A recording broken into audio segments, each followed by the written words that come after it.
రామన్న చౌదరి, ఎంత దమ్ము నీకు? నాకు కాగితం పంపుతావా? విన్నావా తొడదెబ్బ? దడదడలాడాల్సిందే. ఆకు తిప్పడం నీకు అలవాటు కదా. ఆకు తిప్పితే తిరిగేది ఆకు కాదు, నీ చరిత్ర. నేను సుబ్బారాయుని కాదు, పహిల్వాన్ పాపారావుని.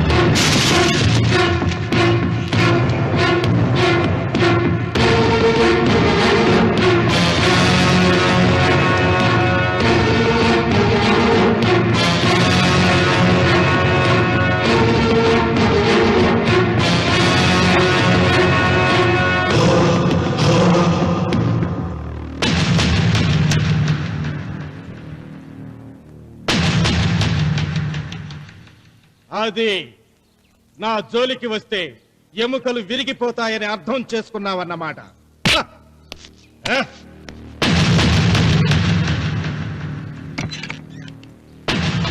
మొట్టమొదటిసారి అయ్యగారు భయపడినట్టున్నారు. రాముడు తను ఓడిపోయానని ఒప్పుకుంటున్నాడా ఏమిటి?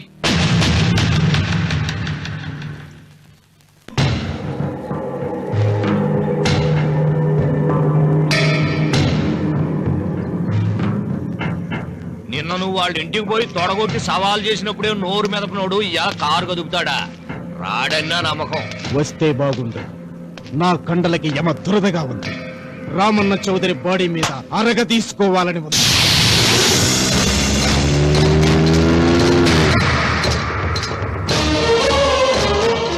నువ్వు ఊహించినట్టే వస్తున్నాడయ్యో అని. ఏం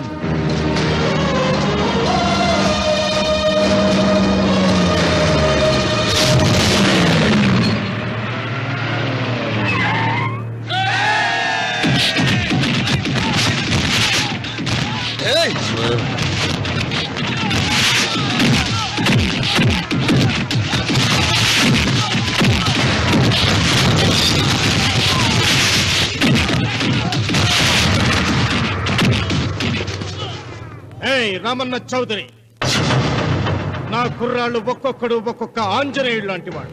చూసావా నీ వాళ్ళని ఎలా చెడుగుడు ఆడించానో? రావద్దని చెప్పినా వచ్చినందుకు నీకు శిక్ష పడాలిగా. వచ్చి నా కాళ్ళు పట్టుకుని తప్పైందని అడుక్కోవాలి.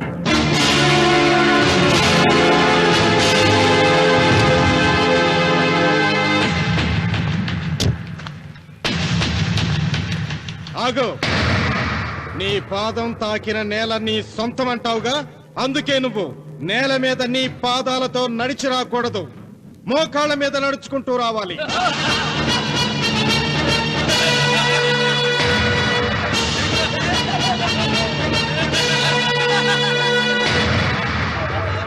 కానీ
విరవను. ఈ చెయ్యి నాకు కావాలి. దస్తావేజుల మీద సంతకం పెట్టాలి కదా. అన్వర్,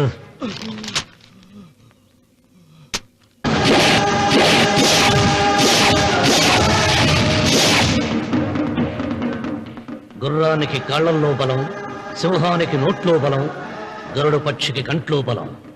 ఈ రాయలసీమ రామన్న చౌదరికి ఒళ్ళంతా బలమేరా. రామన్న రామన్న చౌదరిరా.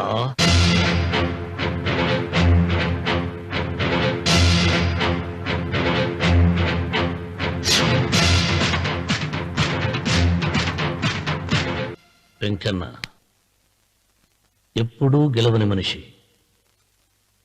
ఒక్కసారైనా గెలిస్తే బాగుండు అని జాలి చూపిస్తారు కొందరు. కాదు, ఎప్పుడూ గెలిచే మనిషి. ఈసారైనా ఓడిపోతే బాగుండు అని అసూయపడతారు అందరూ. ఈ రామన్న చౌదరికి ఎన్నడూ ఓటమి లేదు, రాదు.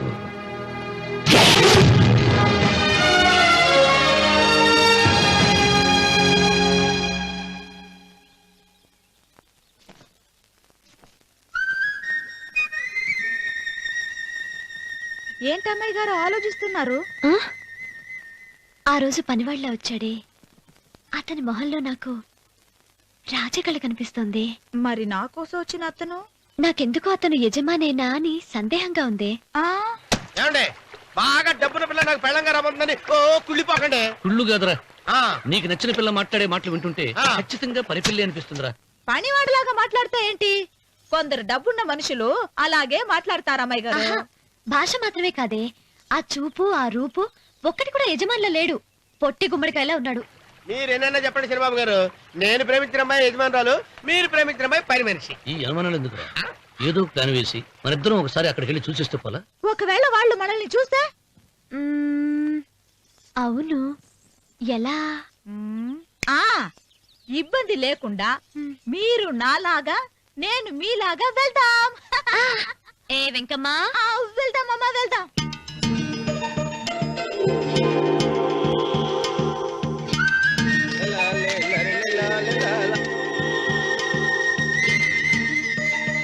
చంద్రబాబు గారు, చంద్రబాబు గారు, అయ్యి బాబోయ్, చంద్రబాబు గారు కొంపలు మునిగిపోయారండి. ఏమైందిరా? మీరు అర్జెంట్గా బట్టలు తీసేయండి. నా బట్టలు తీసేస్తారు. నా బట్టలు ఉడతీయమంటున్నావు, నీ బట్టలు ఉడుతున్నావు, నీకేమైనా మతిపోయిందా? బతిపోవటం కదా మగడ. మన పెళ్లి చూపులకి వెళ్ళి కొమ్మలితో అమలుపు దాకా వచ్చారు. ఆ పిల్ల నన్ను చూసిందంటే నా పెళ్లి అయిపోద్ది. నా బట్టలు నువ్వు తీసుకొని నీ బట్టలు నాకు ఇచ్చేయి. నేను నీకు ఎప్పుడు పనుడిగా నటించడం నా పని. నేను ఎప్పుడు రా? నువ్వు పనివాడు అని తెలిసి అమ్మాయి నిన్ను ప్రేమించింది, యజమాని అని తెలిస్తే చచ్చినా ప్రేమించదు. నా మాట వినండి బాబు, నీకు దండం పెడతాను. విప్పను అయితే వెళ్ళు. ఇంకా ఆగేమిటి వెళ్ళు. అయితే విప్పుతా, నువ్వు విప్పు. ఇప్పు. అదే ఎరకమ్మాయి. నిన్న నాదే, నేడు నాదే, రేపు నాదే, ఎల్లుండి కూడా నాదేలే. ఏట్రా కళ్ళు కనపట్టలేదా? కొవ్వెక్కిందా? చంపేస్తాను. అన్నవరం ఏంటి? ఏడ్చేవాడి గడం పక్క, కొట్టేవాడి కుడి పక్క ఉండకూడదంటారు. నరుకుతా. వెళ్ళిపోతున్నారు.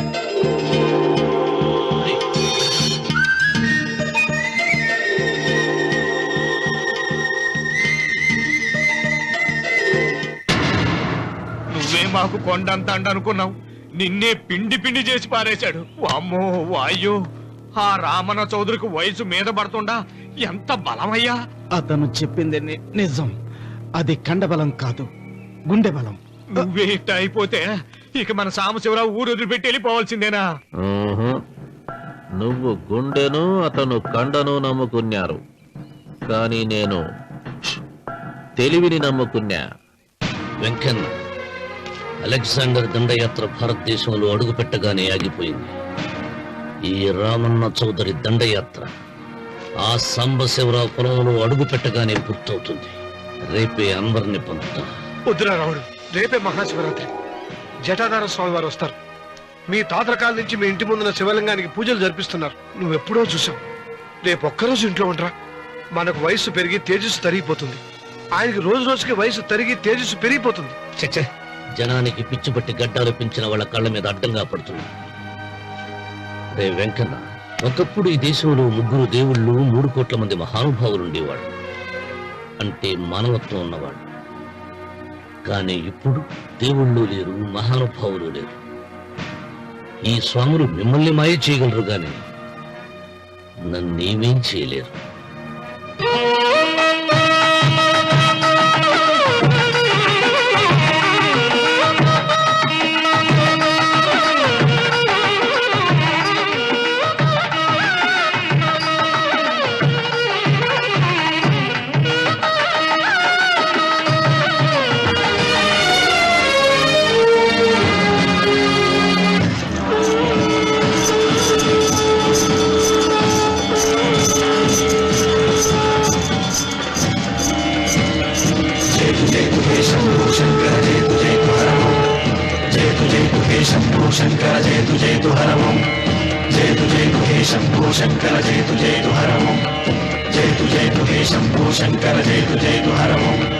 నాగేంద్రహారాయ త్రిలోచనాయ తస్మాంగరాగాయ మహేశ్వరాయ నాగేంద్రహారాయ త్రిలోచనాయ తస్మాంగరాగాయ మహేశ్వరాయ నిత్యాయ శుద్ధాయ దిగంబరాయ తస్మై నకారాయ నమః శివాయ జయతు జయతు హే శంభో శంకర జయతు జయతు హరమో జయతు జయతు హే శంభో శంకర జయతు జయతు హరమో నాగేంద్రహారాయ త్రిలోచనాయ తస్మాంగరాగాయ మహేశ్వరాయ నాగేంద్రహారాయ త్రిలోచనాయ తస్మాంగరాగాయ మహేశ్వరాయ నిత్యాయ శుద్ధాయ దిగంబరాయ తస్మై నకారాయ నమః శివాయ జయతు జయతు హే శంభో శంకర జయతు జయతు హరమో జయతు జయతు హే శంభో శంకర జయతు జయతు హరమో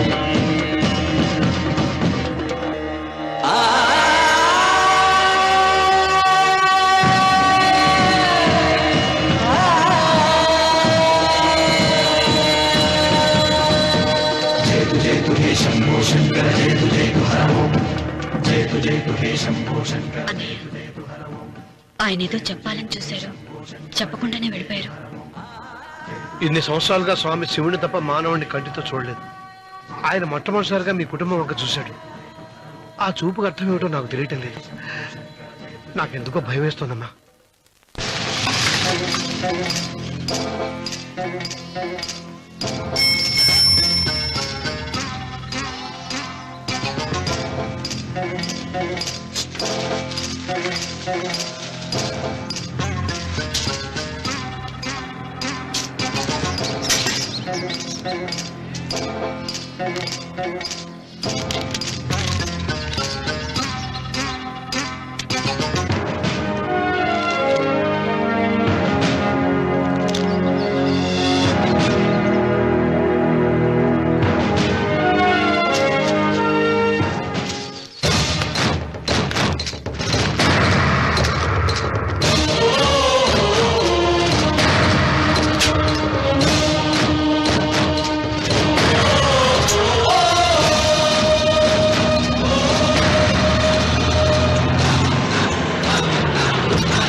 ఏం అర్థమే కావడం లేదా రావణ చౌదరి?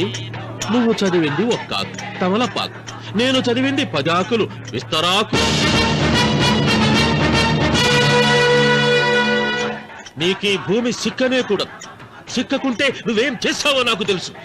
సుబ్బారాయుడికి చూపినట్టు తాళిబొట్టు చూపించి గబ్బు లేపుతావు, లేకుంటే ఫైల్ వానకు చేసినట్టు ఎముకల్లోకి సున్నం లేకుండా పిండి లేపుతావు. అదానికి నేనే ముందుగా కొట్టిన గాయం ఏడ ఉందో తెలియని కముకు దెబ్బ.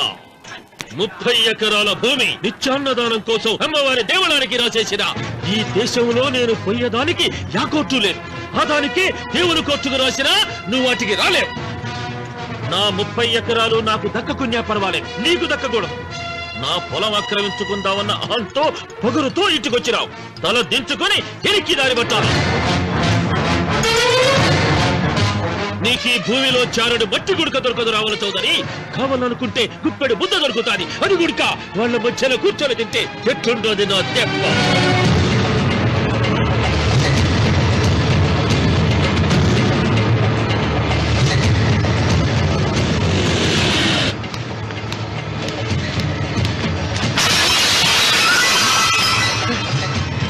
ఏమైంది?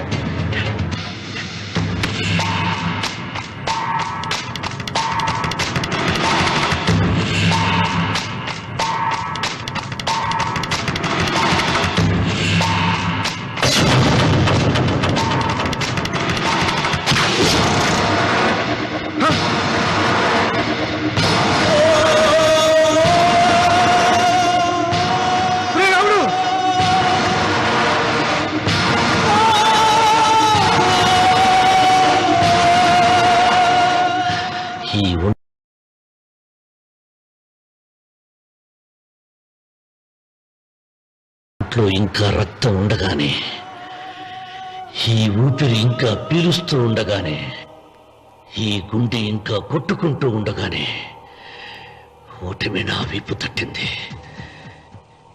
ఈ రక్తం మొత్తం ఒంట్లోంచి పోవాలి. జ్ఞాపకం వెళ్ళిపో.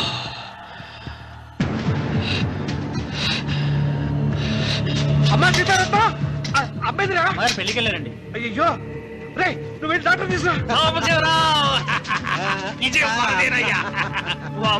అయ్యో నీ బుర్రే బుర్రా.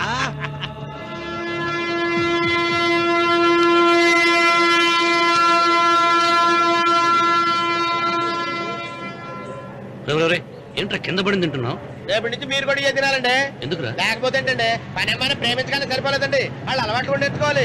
అందుకని రేపటి నుంచి చికెన్ నేను తింటాను, జొన్న రొట్టె కొట్టుకొని మీరు తినండి. రానవరం, ప్రేమకు పేదరికం అంటున్నా. ఆ అమ్మాయి కోసం నా ప్రాణాయనే ఇస్తాను. పని మనిషిని ప్రేమించావా?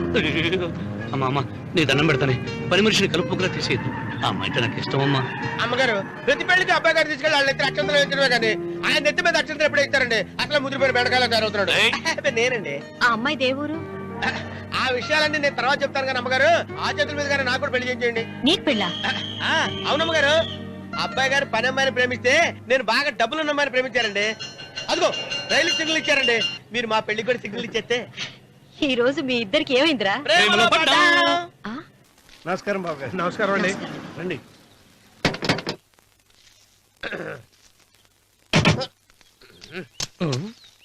ఏంట్రా అన్నవరం, పూజిచ్చి నిలబడ్డావు? అరటిగా లోపల తీసుకురా. నేను తీసుకురానండి. ఏ నన్ను తీసుకెళ్ళమంటావా? మీరు తీసుకెళ్తారు, లోపల పెట్టుకుంటారు, మీ ఇష్టం. ఏమైందిరా నీకు? ఏమైందంటారేంటండి? లోపల నా గుండెలకు వచ్చిన ఎంకం ఉందండి, అది నన్ను ఎంత మోసం తెచ్చిందో తెలుసా అండి? ఆ విషయం నేనే మర్చిపోయాను. ఒరే అన్నవరం, తమరు మాత్రం వెంకమ్మను మోసం చేయలే? నేనే మోసం చేశానమ్మా. అదేనమ్మా, 100 ఎకరాల పొలం ఉంది, 200 ఎకరాల పొలం ఉంది అని చెప్పావు కదా. అందుకని నోరు మూసుకుని లోపలికి వచ్చి వెంకమ్మ నాకంటే ముందు నువ్వు పెళ్లి చేసుకో. ఆ తర్వాత రుక్మిణి నేను పెళ్లి చేసుకుంటా. అరటిగా తీసుకురా. నేను రాను, మీరని చెప్పినా నేను రాను. రావా? రాను. అయితే రామన్న చౌదరి గారికి చెబుతా. వద్దు వద్దయ్యో. తీసుకురా. నమస్కారం అండి.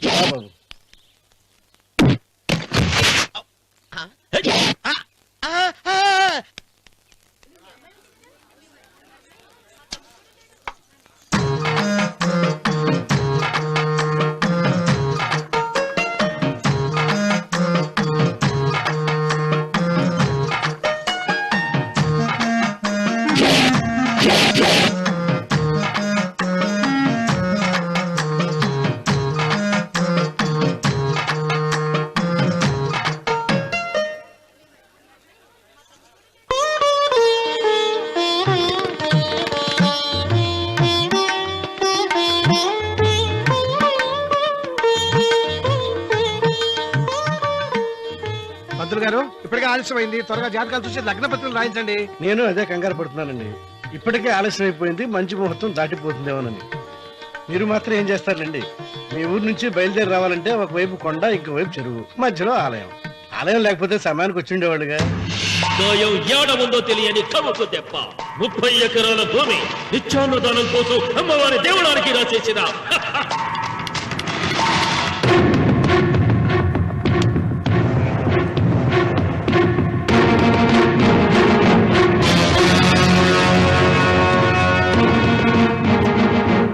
బావగారు ఏదో ఆలోచిస్తున్నారు. లాంఛనాలు ఏమన్నా కావాలంటే చెప్పమనండి. ఏమిట్రా ఇంకా ఆలోచిస్తున్నావు? రావుడు, వాళ్ళంతా కంగారు పడుతున్నారు. శుభం.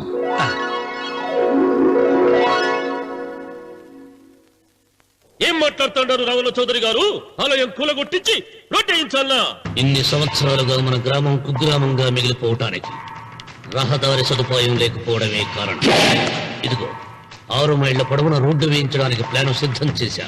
దీని మూలంగా నేను 120 ఎకరాల పొలాన్ని పోగొట్టుకుంటాను. అది సరేనండి, మరి ఆలయము?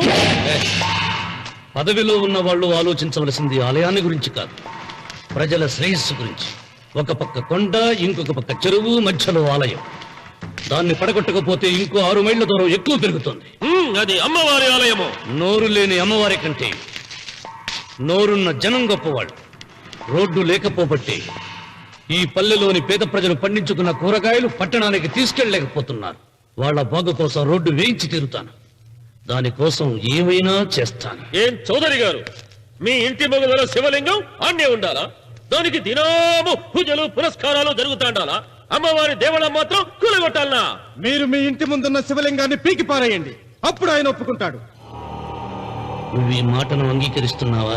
ఒప్పుకోండి సాంబశివరావు గారు, ఈయన శివలింగం జోలికి ఏమాత్రం పోతాడో నేను చూస్తాను. కానీ ఏమి, ముందు శివలింగం పడుగొట్టని ఎరుక సిరి ఆలయం గోడ మీద పలుగు వెయ్యరి.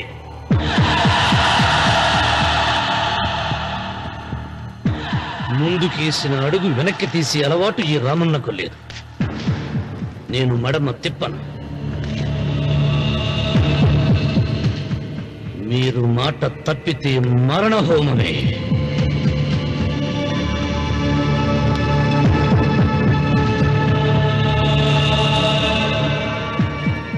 ఊపు చూస్తా ఉంటే శివలింగాన్ని పీకి పారేసెట్టే ఉండాడే. అయితే సాంబశివరావు గారి 30 ఎకరాలకు ఎసరే. ఆ ఇంటి ముందుండేటిది మామూలు రాయి కాదయ్యా, మహిమగల శివలింగము. తరతరాలుగా వాళ్ళ వంశాన్ని కాపాడుతాడే దేవుడు. చెయ్యి వెయ్యని తెలుసది.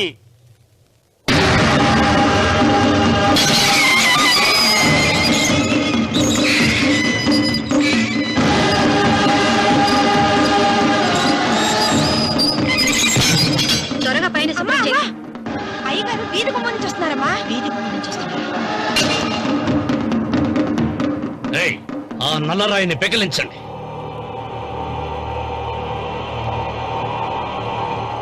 ఓ, మీరందరూ హిందువులు. మీకు కళ్ళు పోతాయి, మీ జీవితాలు కుళ్ళిపోతాయి అన్నారు. అయ్యా, ముస్లిం అయినా హిందూ అయినా దేవుడు దేవుడే. నేను ఈ పాపం చేయలేను. పాపం?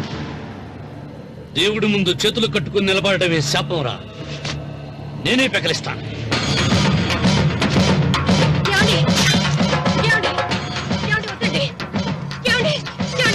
సీత, ఉత్తమ జాతి స్త్రీ ఒక్కసారి కోరిక కోరుతుంది, రెండోసారి అడగకూడదు.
రే రామన్న, నీ తాత ముత్తాతల కాలం నుంచి ఉన్న స్వయంభూలింగాన్ని తీసేసి మహాపరాధం చేశావు. ఏ ఈశ్వరుడు నీ కుటుంబాన్ని వంశాన్ని 3 కళ్ళతో చల్లగా చూస్తున్నాడో ఆ శివుడికి నువ్వు కోపం తెప్పించావు. మాట వేయించడానికి నువ్వే వడివిరా, భగవంతుడే వేయిస్తాడు. అమ్మవారి ఆలయాన్ని నువ్వు తాకలేవు. మళ్ళీ శివరాత్రి నాటికి నీ స్వహస్తాలతో నువ్వు ఆ స్వయంభూలింగాన్ని తీసుకొచ్చి యథాస్థానంలో ప్రతిష్ఠించకపోతే నీ వంశం నిర్వంశమైపోతుంది.